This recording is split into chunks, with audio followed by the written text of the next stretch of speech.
The black limousine stopped abruptly in front of the corporate building. Alexander Hayes stepped out of the vehicle with his phone pressed to his ear, his knuckles white from the pressure. "No, Mother. I'm not marrying Victoria Ashford. I don't care how much it would help the business." He ran his hand through his perfectly styled hair, undoing it. "I have until Friday. How generous of you to give me 3 days to ruin my life." He hung up before she could respond. The charity dinner was 72 hours away, and his family had announced to all of Manhattan's elite that he would finally marry the heiress they'd chosen years ago. He needed a way out, any way out. That's when he saw her. Across the street, a woman sat on the sidewalk with a piece of folded cardboard beside her and a cup of coffee in her hands. She wasn't begging, just existing. The worn coat, the brown hair pulled back in a messy ponytail, the chapped hands holding that cup as if it were the only source of warmth in the world. There was something in her face, a quiet dignity that violently contrasted with her situation. Alexander crossed the street without thinking. "You." He stopped in front of her. "What's your name?" The woman looked up, surprised. They were green, he noticed. Gray-green, like the sea before a storm. "Sarah. Sarah Mitchell." Her voice was hoarse, probably from the cold. "If you're going to give me money, I appreciate it. If you're going to ask me to leave, I'm already going." "How much would you make in a month working?" Alexander asked abruptly. Sarah frowned. "If I had a job? I don't know. Minimum wage, maybe $1,200. Why?" "I need you to pretend to be my wife for one night. I'll pay $15,000. The silence that followed was broken only by the sound of traffic. Sarah blinked once, twice, 3 times. "You're messing with me." It wasn't a question. "I've never been more serious in my life." Alexander crouched down, getting to her eye level. "I have a charity dinner on Friday. My family arranged a marriage for me with a woman I barely know. If I show up with a wife, the problem is solved." "A wife?" Sarah laughed, a dry, disbelieving sound.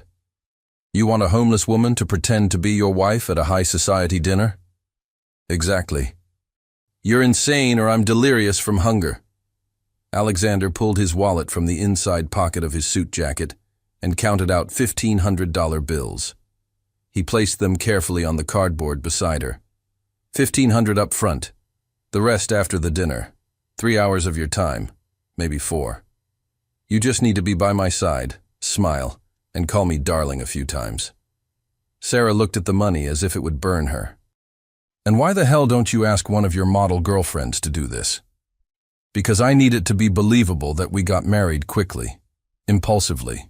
He gestured vaguely. "You look like someone I would have met under unusual circumstances. Someone my mother would never approve of, which makes the story even more convincing." "Oh, I get it." Sarah stood up, still holding her coffee cup. She was shorter than he'd imagined, barely reaching his shoulder. "So I'm the type of woman so desperate and inadequate that even your absurd story would seem plausible." "That's not what I said." "That's exactly what you said." She crossed her arms. "You know what's funny? 2 years ago, I had a master's degree in literature, a decent apartment, and plans for the future. Then my brother got sick. Medical bills destroyed everything I had, and when he died, I had nothing left. No family, no home, no dignity. But I still have enough pride not to be some bored millionaire's private joke." Alexander was silent for a moment. 25,000. "What?" $25,000. 5,000 now, 20,000 after. He stared at her directly. "I know you need money. I know you're out here on the street because life was cruel to you. I'm not trying to make a fool of you, Sarah. I'm trying to solve a problem, and you also have problems that money can solve. Like sleeping in a bed, taking a hot shower, eating something besides leftover fast food." Sarah laughed bitterly. "You really think I can walk into a room full of rich people and nobody will notice I'm a fraud? We'll prepare you. Clothes, hair, makeup. You just need to memorize some basic information about me and smile a lot. What if your family finds out? They won't. It'll be one night. After that, you disappear with your money and I'm free from the arranged marriage. Everyone wins." Sarah looked at the street, at the passing cars, at the hurried people in their perfect lives. She looked at Alexander's building, all gleaming glass and steel. Then she looked at her own hands, chapped from cold nights sleeping in the open. 30,000. Her voice came out firm, surprising them both.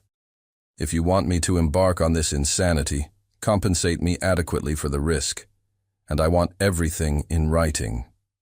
Alexander smiled for the first time. "You're smarter than you look, and you're more desperate than you look." Sarah extended her hand. 30,000 written contract, and I swear I'll be the most convincing wife your family has ever seen. He shook her hand. It was cold, but the grip was firm. "There's a hotel 3 blocks from here. I'll book a room for you today. Tomorrow we start preparations." "Why are you doing this?" Sarah asked, still holding his hand. "Why don't you just say no to your family? Because saying no is easy when your refusal can destroy an empire built over 4 generations. Alexander released her hand. "My grandfather is sick. My mother is desperate to secure the merger with the Ashford Company before it's too late. And I just want the right to choose my own life. Welcome to the club." Sarah picked up the money from the cardboard, folding the bills carefully. "So, I'm really going to do this. I'm going to pretend to be Mrs. Hayes for one night. Mrs. Sarah Hayes." Alexander tested the name. "Has a certain charm to it. Has a certain absurdity to it, more like." She shook her head, but there was a hesitant smile on her lips. "My God, what am I doing?" "Surviving." Alexander briefly placed his hand on her shoulder. "We're both just trying to survive the expectations other people have placed on us." He turned to leave, but Sarah called out to him. "Alexander?" "Yes?" "Don't let me down. This money, it's the difference between getting my life back or giving up for good." He nodded, something heavy settling in his chest. "I know." As Alexander returned to the limousine, Sarah stood on the sidewalk, the bills clutched in her hand, her heart beating erratically. She didn't know if she was doing the smartest or stupidest thing of her life, but something told her that either way, nothing would ever be the same again. The hotel room was smaller than Sarah had imagined a luxury hotel would offer, but to her, it felt like a palace. She stood in the doorway for a full minute, afraid that if she stepped inside, the illusion would shatter. The bed had white sheets. Clean white sheets that probably hadn't been slept on by a dozen people before her. There was a bathroom with a door that locked, a shower with hot water. Sarah dropped her bag on the floor and walked to the bathroom like someone approaching an altar. She turned on the shower and waited for the water to heat up, then stepped under the stream fully clothed. She wanted to feel it, to believe it was real, before she dared to undress.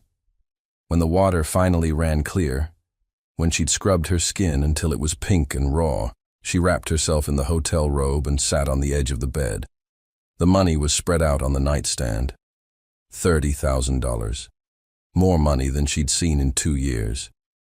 The knock on the door made her jump. "It's Alexander." Sarah tightened the robe and opened the door. He stood there in jeans and a simple black sweater, looking more human than he had in his suit. He was carrying several shopping bags. "I brought clothes for tomorrow.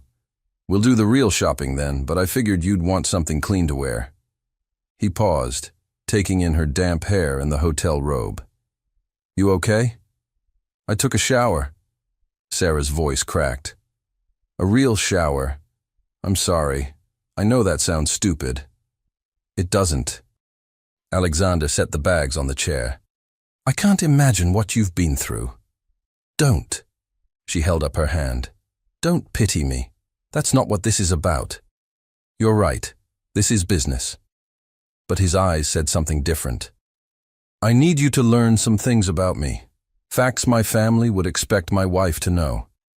Sarah sat on the bed, tucking her legs under her. Go ahead. I'm 32. I run Hayes Investments, which my grandfather founded in 1978. I graduated from Princeton. I don't have any siblings. My father died when I was 15. He sat in the chair across from her, leaning forward. I like my coffee black. I hate asparagus. And I have a scar on my left shoulder from a sailing accident when I was 12. And Victoria Ashford? The woman you're supposed to marry? We dated briefly in college. Our families have been pushing this for years. She's perfectly nice, perfectly appropriate, and perfectly wrong for me. Alexander ran his hand through his hair. She wants the same thing my mother wants, a merger, not a marriage. What do you want? The question hung in the air between them. Alexander looked at her, really looked at her, and for a moment Sarah saw past the expensive clothes and the confident posture to someone just as trapped as she was. I want to choose. Just once, I want something in my life to be my choice. Even if that choice is hiring a fake wife, especially then. He smiled, but it didn't reach his eyes. Tell me about you. The real you, not what I'll tell my family.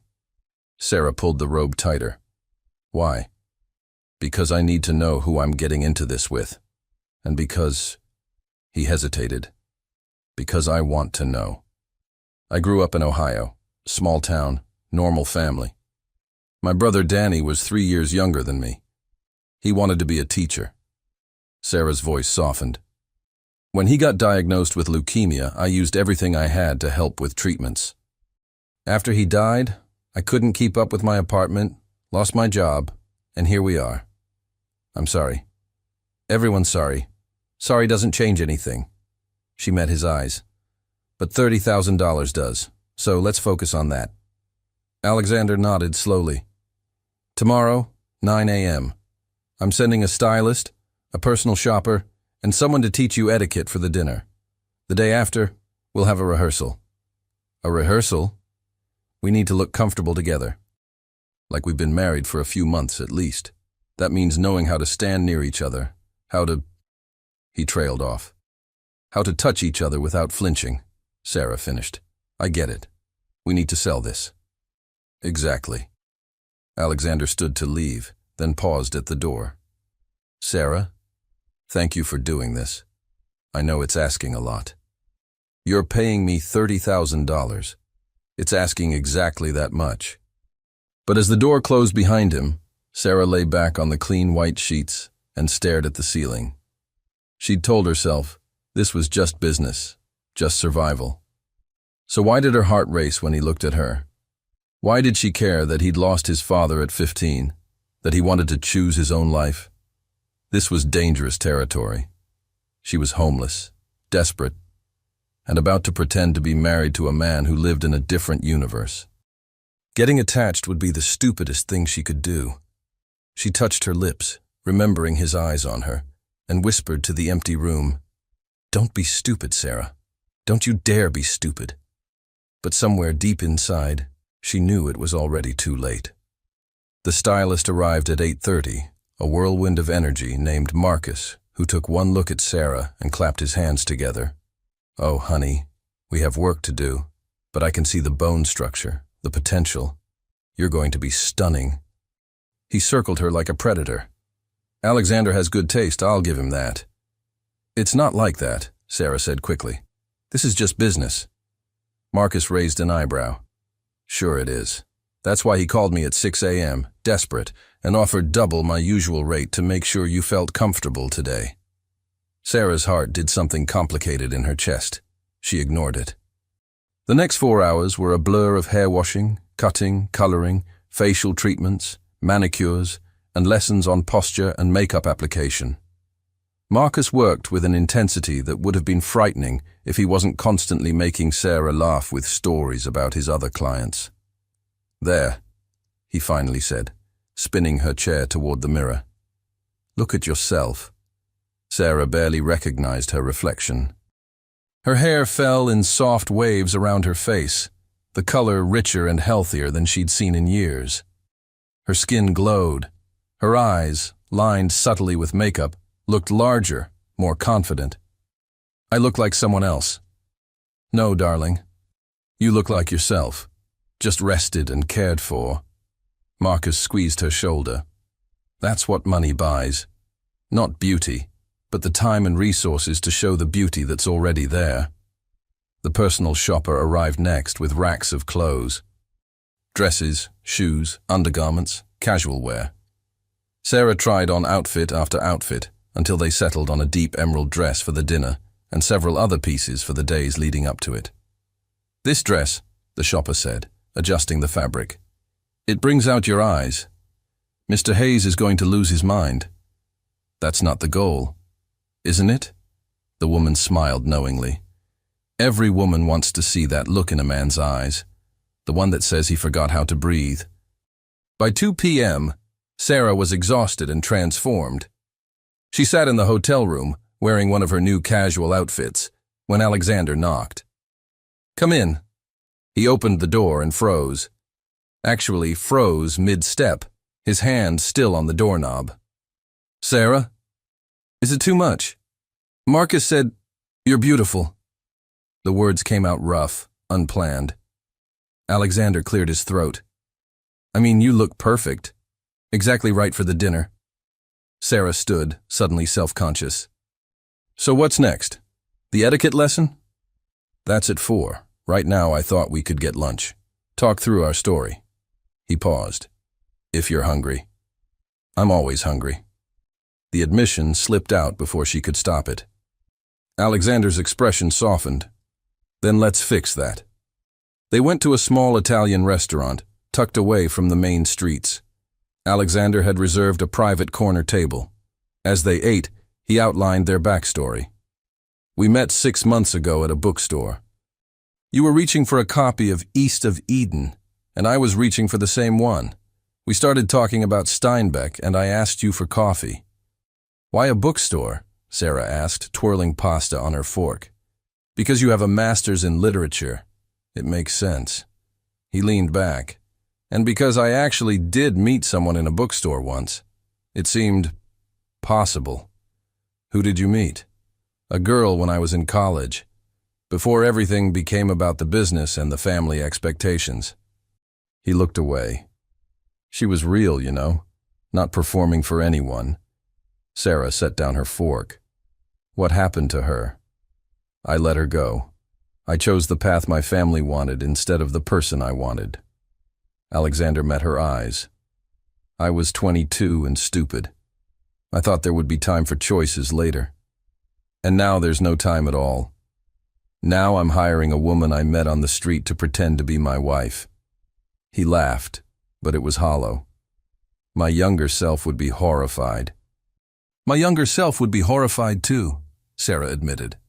She thought she'd be a professor by now, married to someone she loved, maybe thinking about kids. She took a sip of water. Life doesn't care about our plans. No, it doesn't. Alexander reached across the table, his hand hovering near hers. But maybe we can care about each other's plans now. Make this work for both of us. Sarah looked at his hand, so close to hers. If she moved an inch, they'd be touching. The thought sent electricity through her. We should practice, she said, her voice barely above a whisper. Practice? Touching. Being comfortable with each other. You said we need to look natural together. Alexander's eyes darkened. You're right. He took her hand, his fingers warm and strong. How's this? It's a start. Sarah's pulse raced. But married couples do more than hold hands. What are you suggesting? She stood, still holding his hand, and moved to sit beside him in the booth instead of across from him. Their shoulders touched, their thighs pressed together. This, she said. Married people sit close. They're comfortable in each other's space. Alexander turned his head, and suddenly his face was inches from hers. She could see the flecks of gold in his blue eyes, could feel his breath on her cheek. And what else do married people do? His voice was rough. They look at each other like... Sarah's breath caught. Like they belong to each other. Do we belong to each other, Sarah? For $30,000? For 3 days? She should pull away. Every rational thought screamed at her to pull away. Yes, we do. Neither of them moved. The restaurant faded away. There was only his eyes, his warmth, the impossible pull between them. Alexander's phone buzzed, shattering the moment. He pulled back, checking the message. The etiquette coach is waiting at the hotel. Right. Of course. Sarah slid out of the booth, her legs shaky. Let's go practice being strangers who got married. As they walked back to the hotel, their hands brushed twice. Each time felt like a question neither was brave enough to answer. The etiquette coach, a stern woman named Patricia, spent 2 hours drilling Sarah on which fork to use, how to hold a wine glass, and the art of polite small talk with people she'd never met. You're a natural, Patricia finally admitted. The education shows, even if the circumstances changed. After she left, Alexander suggested they rehearse one more time, just the two of them. We need to practice the entrance, he said, loosening his tie. When we walk into that ballroom, everyone will be watching. My mother will be watching. Sarah stood, smoothing down her casual dress. Show me how it should look. Alexander extended his arm. A wife would take her husband's arm. Confident, but not arrogant, like you belong there. Sarah slipped her hand through his arm. The muscle beneath his shirt was firm, solid, real. Now we walk, slowly. You'll lean into me slightly, and I'll... His hand covered hers on his arm. I'll make sure everyone knows you're mine. I'm not yours, Sarah said, but her voice wavered. For 3 days you are. Alexander stopped walking, turning to face her. Sarah, there's something we haven't practiced yet. What? My mother will expect us to be affectionate. Not overly so, but enough to seem like newlyweds who can't quite keep their hands off each other. Sarah's mouth went dry. What kind of affectionate? Touches? Small ones. My hand on your lower back, your hand on my chest, and... He hesitated. We might need to kiss. The word hung between them like a bomb. Kiss, Sarah repeated. Just once, probably. For show. When we first arrive, or when we're saying goodbye. Alexander's jaw tightened. We should practice, so it doesn't look awkward. Right, practice. Sarah's heart hammered. That makes sense. They stood facing each other in the hotel room. The curtains were open, and the city lights were beginning to twinkle outside. Inside, the air felt charged with electricity. May I? Alexander raised his hand slowly, giving her time to refuse. Sarah nodded, not trusting her voice. His hand cupped her cheek, thumb brushing against her skin with infinite gentleness. His other hand settled on her waist, pulling her closer until they were breathing the same air. Tell me to stop, he whispered. I can't. Alexander leaned in, and Sarah rose on her toes to meet him. When their lips touched, it was soft, tentative, a question being asked and answered. Then something shifted. His hand slid into her hair, her fingers gripped his shirt, and the kiss deepened into something that had nothing to do with practice. Sarah had been kissed before, but never like this. Never with this intensity. This desperate hunger that felt like drowning and flying at the same time. Alexander kissed her like she was oxygen, like she was everything he'd been missing. When they finally broke apart, both were breathing hard. That was... Alexander's voice was rough.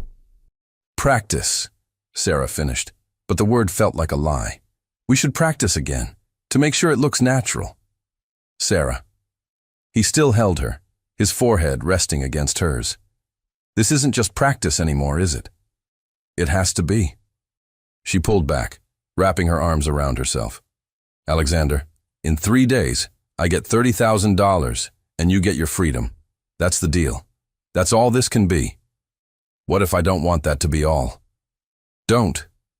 Sarah turned away from him, staring out at the city. Don't do this. You're a millionaire from Manhattan. I'm a woman who was sleeping on the street 4 days ago. This isn't a fairy tale. What if it could be? It can't. She faced him again, and her eyes were fierce. You know what happens in fairy tales after the ball? Cinderella goes back to the ashes. The poor girl always goes back to where she belongs. That's not how this ends. Yes, it is. It has to be. Sarah's voice cracked.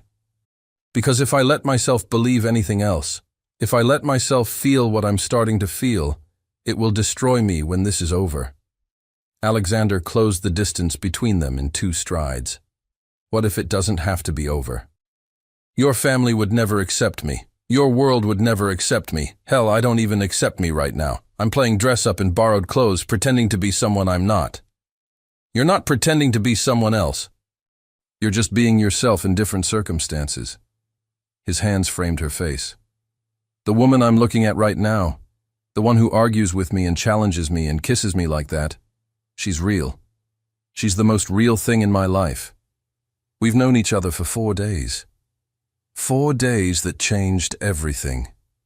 Alexander's thumbs brushed away tears Sarah didn't realize she'd shed. Tell me you don't feel this. Tell me I'm imagining it, and I'll walk away right now. We'll do the dinner, you'll get your money, and we'll never see each other again. Sarah looked into his eyes, those impossible blue eyes that saw her, really saw her, for the first time in years. She could lie. She should lie. It would be safer, smarter, less painful in the end. I can't tell you that, she whispered, because I do feel it, and it terrifies me. Alexander smiled, and this time it reached his eyes. Good. Being terrified means it matters. What are we doing? I don't know, but let's find out together. He kissed her forehead gently. After the dinner, after you have your money and I have my freedom, let's see what happens when there's no contract between us. Just 2 people who met under impossible circumstances. And if it doesn't work, then at least we tried. Alexander pulled her close. I've spent my whole life not trying, Sarah. Not choosing. Not risking. You've already changed that. Sarah rested her head against his chest, listening to his heartbeat. Fast, nervous, hopeful, like hers. One dinner, she said. Let's survive one dinner first. Then we'll talk about fairy tales. Deal. But as they stood there, wrapped in each other's arms, both knew that something had fundamentally shifted. The contract was still in place. The dinner still loomed ahead. But the game had changed. They weren't pretending anymore. Friday morning arrived with gray skies, and Sarah's nerves stretched thin as wire. The dinner was in 8 hours. 8 hours until she walked into a room full of Manhattan's elite and pretended to belong there. Alexander arrived at her hotel room at 10 with coffee and pastries. You didn't sleep, he said, taking in the shadows under her eyes. How could I? Sarah accepted the coffee gratefully. I kept running through everything. The fork order, the family names, our story. What if I mess up? What if someone asks a question I can't answer? Then I'll answer it. Alexander sat beside her on the couch. Sarah, you're not doing this alone. I'll be right there with you. Your mother, Sarah said quietly. Tell me about her. Really? Alexander's jaw tightened. Catherine Hayes is a force of nature. She rebuilt this company after my father died, made it stronger than ever. She's brilliant, ruthless, and has very specific ideas about how things should be. And I'm not one of those things. No, you're not. Which is exactly why this will work. He took her hand. She'll be shocked, maybe angry. But she'll also see that I'm serious, that I've made my choice. A choice that's fake. Is it? Alexander's eyes locked on hers, because it doesn't feel fake anymore. Before Sarah could respond, his phone rang. He glanced at the screen and his expression hardened. It's Victoria. Sarah's stomach dropped. The woman you're supposed to marry? I should take this. Alexander stood, stepping toward the window. Victoria, hello.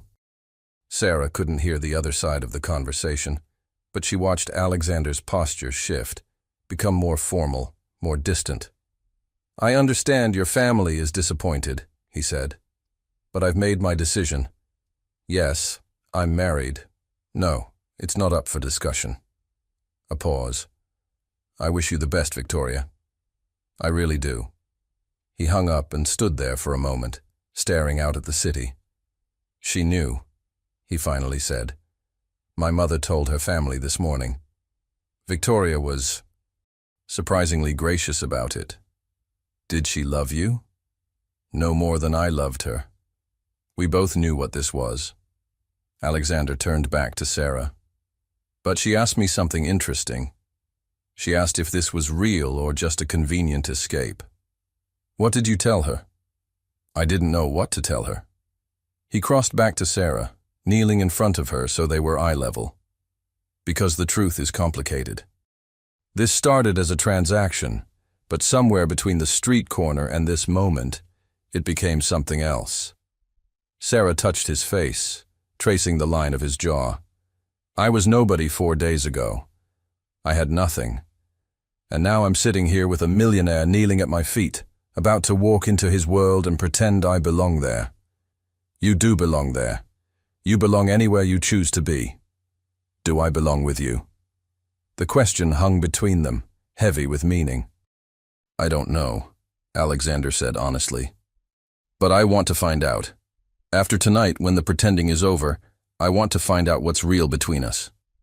Sarah leaned forward, pressing her forehead to his. "I'm scared." "So am I. What if this ruins everything? What if we try and it doesn't work and I lose not just the money, but this, whatever this is?" "What if it does work?" Alexander countered. "What if this is the beginning of something neither of us expected, but both of us needed?" They stayed like that for a long moment, breathing together, drawing strength from each other. Finally, Alexander stood. "I should go. Get ready for tonight. The car will pick you up at 6:30. Alexander," Sarah caught his hand. "Thank you for seeing me. Not who I was or who I might be, but who I am right now. That's the only person I've ever seen." He kissed her hand. "You're extraordinary, Sarah Mitchell. Don't let anyone at that dinner make you forget it." After he left, Sarah spent the afternoon getting ready. Marcus returned to do her hair and makeup, transforming her into someone who looked like she belonged on magazine covers. "You're shaking," Marcus observed as he applied her lipstick. Terrified. Of the dinner or of him? Sarah met his eyes in the mirror. "Both. Honey, let me tell you something. I've been doing this for 15 years. I've seen real couples and fake couples and everything in between. What you two have? That's real, scary real, the kind that changes your life. That's what I'm afraid of." Marcus smiled. "Sometimes the scariest thing is also the rightest thing." At 6:15, Sarah stood in front of the mirror in her emerald dress. The woman looking back was confident, elegant, beautiful. A stranger, and somehow herself all at once. The knock came at 6:30 exactly. Sarah opened the door and Alexander's reaction was everything she'd hoped for and feared. He stared at her like she'd stolen his ability to think, to breathe, to do anything but look. "Sarah, you're—" He seemed to struggle for words. "You're devastating." "Is that good?" "That's dangerous." He offered his arm. "Ready to convince my family that I married you in a whirlwind romance?" Sarah took his arm, feeling the solid warmth of him. "Ready to pretend that this is all pretend?" Alexander's smile was sad and knowing. "Something like that." As they rode in the limousine toward the Plaza Hotel, Alexander held her hand tightly. Neither spoke. There was too much to say and no safe way to say it. "Whatever happens tonight," Alexander finally said as the hotel came into view, "I need you to know something." "What?" "I don't regret this, any of it. Meeting you was the best accident of my life." Sarah squeezed his hand. "Same." The car stopped. The door opened. Beyond it, cameras flashed and voices called out. The charity dinner, Alexander's world, the point of no return. Alexander stepped out first, then turned and extended his hand to Sarah. "Ready, Mrs. Hayes?" Sarah took a deep breath, placed her hand in his, and stepped out into the lights. "Ready." The plaza ballroom glittered like something from a dream. Crystal chandeliers cast prismatic light across tables draped in white silk. Women in designer gowns mingled with men in custom tuxedos. This was Alexander's world, and Sarah had never felt more like an intruder. "Breathe," Alexander whispered, his hand firm on her lower back. "You look like you belong here because you do." Before Sarah could respond, a woman's voice cut through the crowd like ice. "Alexander, how thoughtful of you to finally arrive."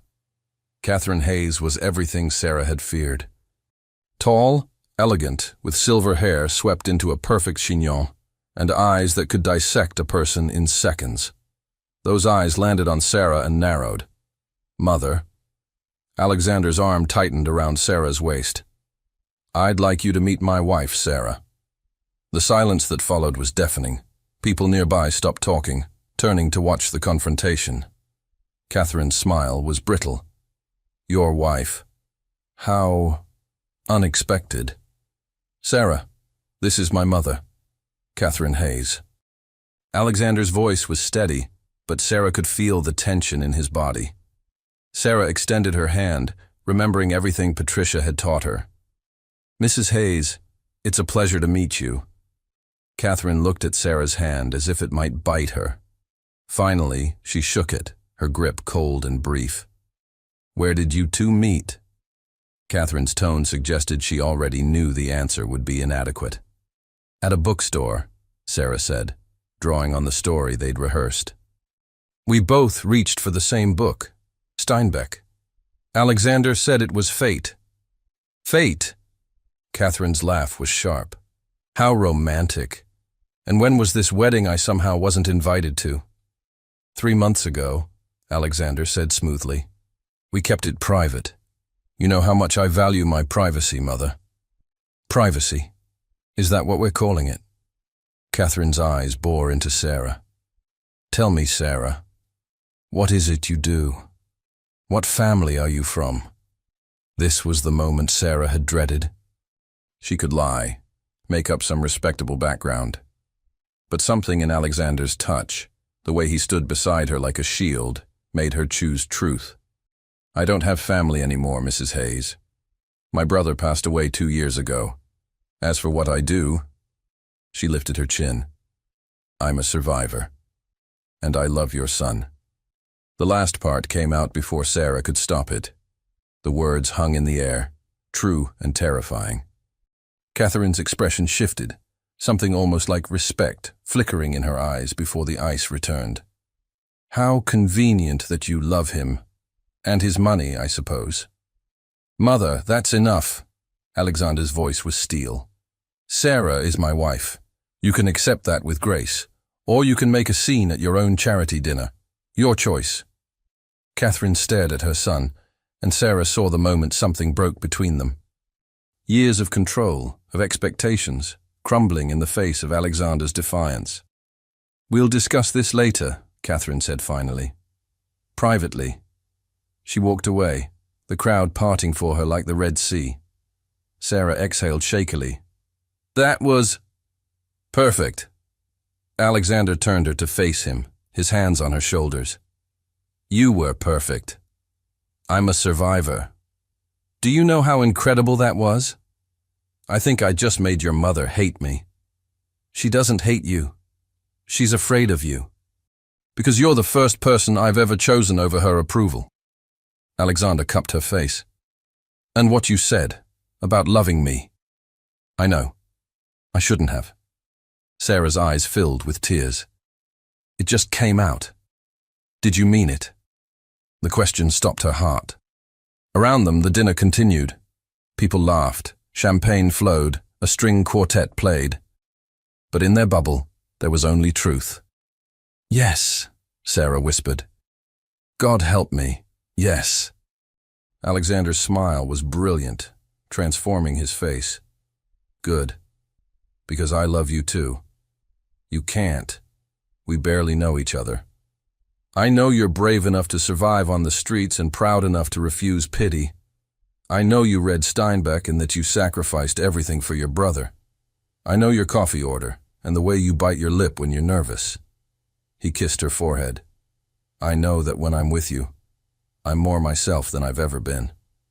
This is insane. Completely. Alexander laughed. But I don't care. Do you? Sarah looked up at him, this impossible man who'd changed her life in 5 days, and realized she'd already made her choice. Somewhere between that street corner and this ballroom, she'd stopped pretending. No, she said. I don't care either. He kissed her then, in front of everyone, deep and possessive and real. When they broke apart, the room had erupted in whispers, but neither of them noticed. Let's get out of here, Alexander said. What about the dinner? Your mother? Let her talk. Let them all talk. He took her hand. I've spent my whole life doing what everyone else wanted. Tonight, I choose you. Tomorrow, I choose you. Every day after, if you'll have me. The contract? Forget the contract. Keep the money, I don't care. This isn't about business anymore. His eyes blazed. Tell me you want this. Not the money, not the escape. Tell me you want us. Sarah thought about the street corner where they'd met. About clean sheets and hot showers and borrowed dresses. About kisses that felt like coming home. About a man who saw her when she was invisible to everyone else. I want us, she said, and meant it with everything she had. Alexander swept her into his arms, laughing, spinning her around while the elite of Manhattan watched in shock. Then let's go write our own story, he said. One where Cinderella doesn't go back to the ashes. One where she gets to keep the prince. I'm not a princess. No, you're better. You're real. Alexander set her down, lacing his fingers through hers. Now let's get out of this fairy tale and start our actual life. They walked out of the plaza together, leaving behind Catherine's fury and society's judgment. Outside, the city sparkled with possibility. What happens now? Sarah asked. Alexander hailed a cab, pulling her close. Now we figure out how to make this crazy thing work. It won't be easy. Nothing worth having ever is. He kissed her temple. But I've never been more sure of anything. The morning after the dinner, reality crashed down like a wave. Sarah woke in Alexander's penthouse apartment, sunlight streaming through floor-to-ceiling windows that overlooked Central Park. For a moment, she forgot where she was. Then she remembered everything. The dinner, the declaration, the way Alexander had held her all night like she might disappear. She found him on the balcony, phone in hand, his expression dark. What's wrong? Alexander turned, and she saw the tension in his shoulders. My mother called an emergency board meeting. She's trying to remove me as CEO. Sarah's blood ran cold. Because of me. Because I finally stood up to her. He pulled her close. This isn't your fault. Yes, it is. You lost everything because of me. I didn't lose anything that mattered. Alexander tilted her chin up.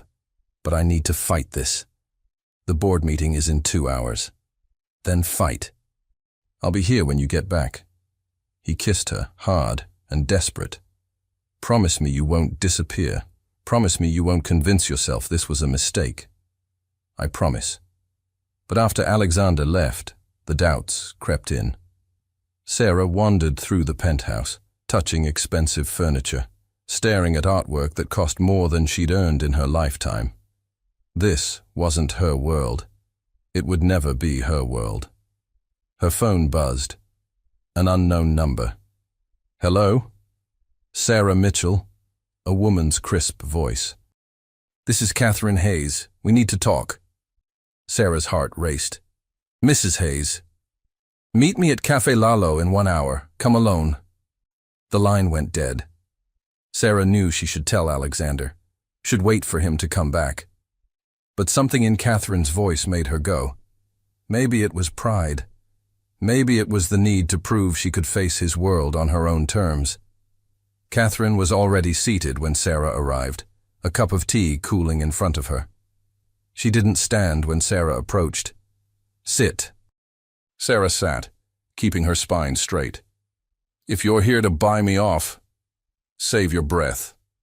"I'm not here to buy you off." Catherine's eyes were calculating.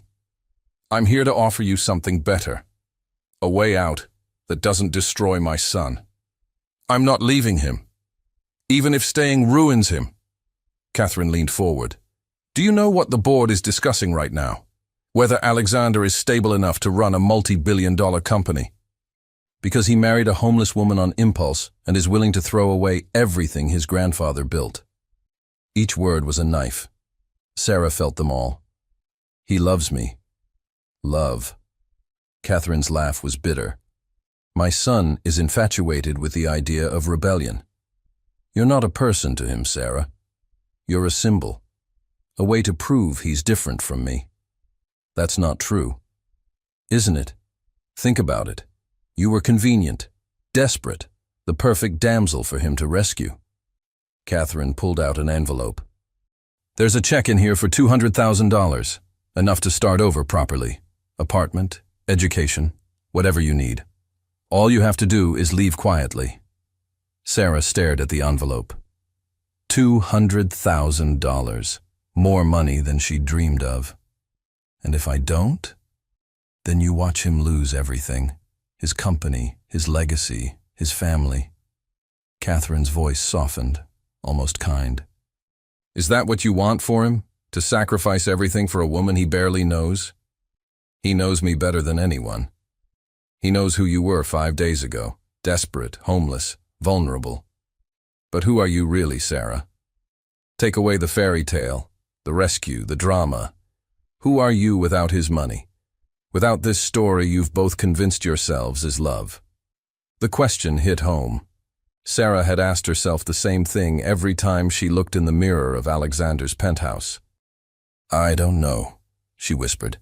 "Then find out. Take the money. Build yourself a real life. If what you have with Alexander is real, it will survive you leaving. If it's not..." Catherine pushed the envelope across the table. "Then you'll have saved him from a mistake that would haunt him forever." Sarah's hand trembled as she picked up the envelope.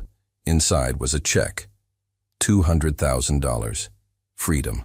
A chance to become someone on her own terms, not just Alexander's rescued princess. "I need to think." "You have until the board meeting ends. 2 hours. Catherine stood. "I'm not the villain here, Sarah. I'm a mother trying to protect her son from his own generous heart." After Catherine left, Sarah sat alone, the check burning in her hand. She thought about Alexander's face when he'd said he loved her, about the way he'd stood up to his mother, about the board meeting happening right now that could cost him everything. She thought about Catherine's words. Was she just a symbol to him? A rebellion in human form? And more terrifyingly, was he just a savior to her? A way out of a desperate situation that she'd dressed up as love? Sarah pulled out her phone and stared at Alexander's number. 1 call, and he'd tell her to ignore his mother. 1 call and he'd fight for her. But maybe love wasn't about being fought for.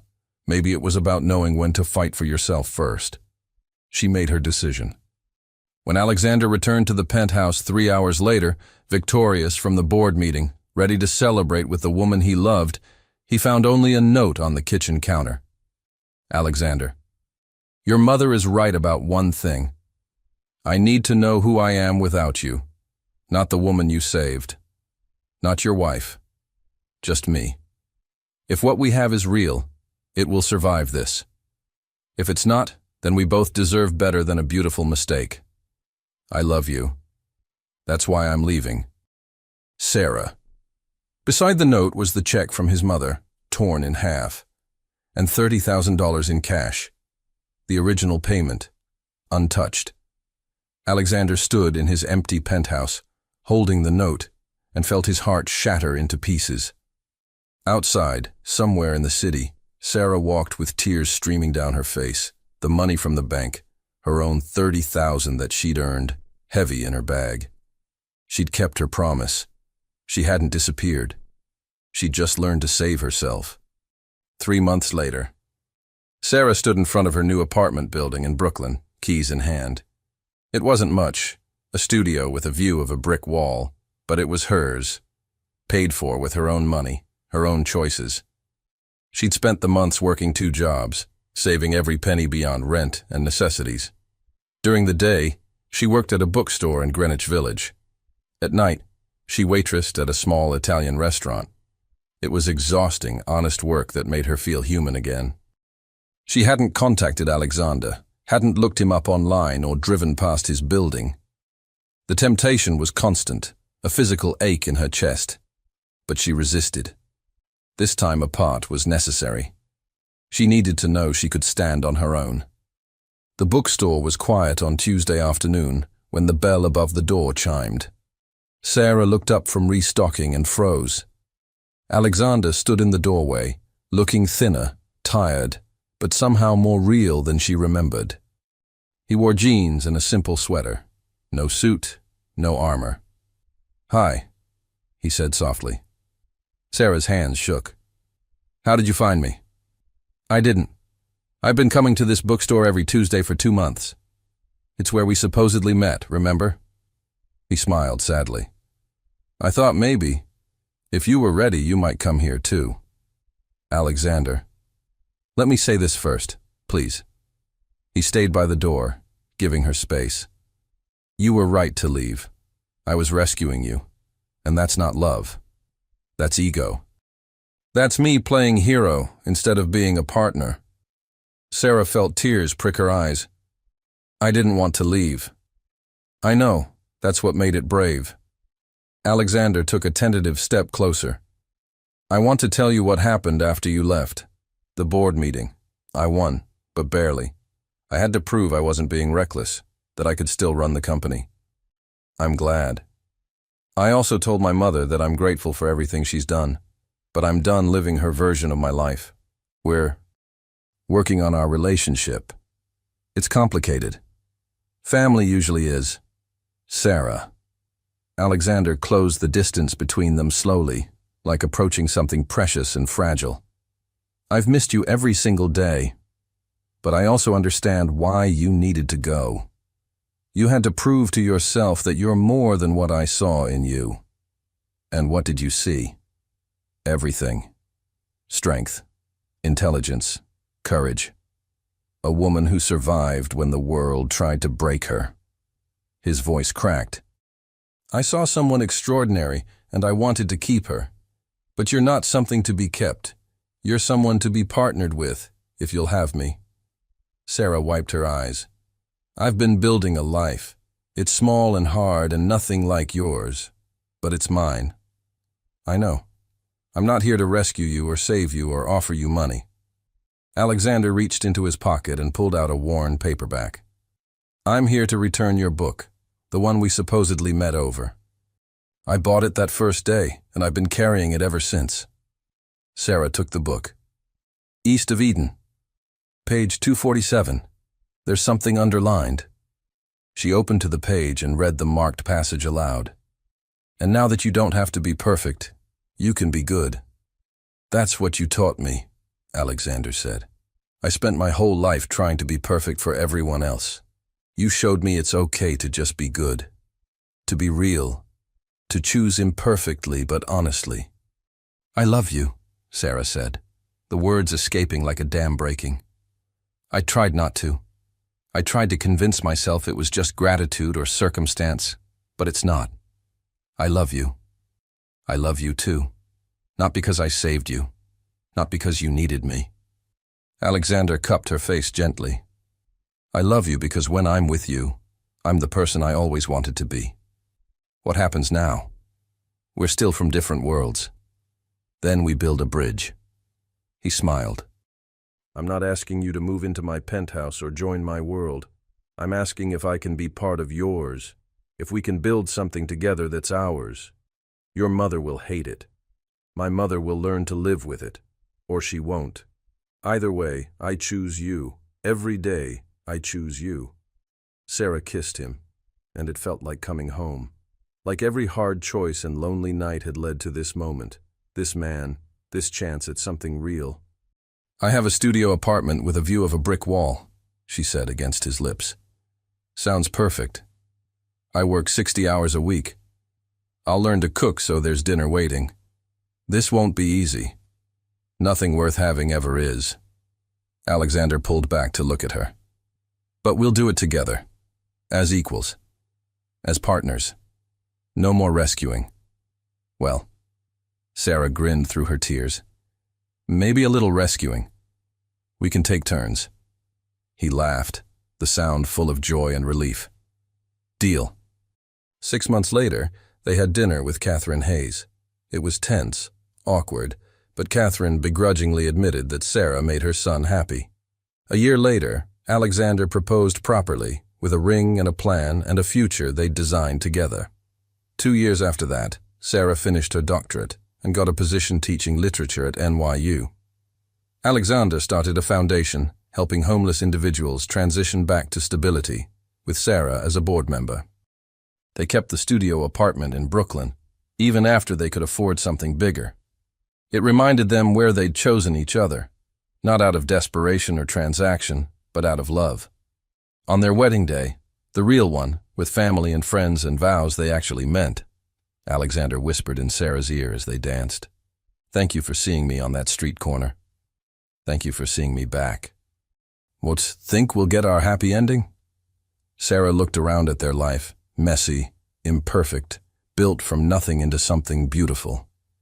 I think, she said, we already have it.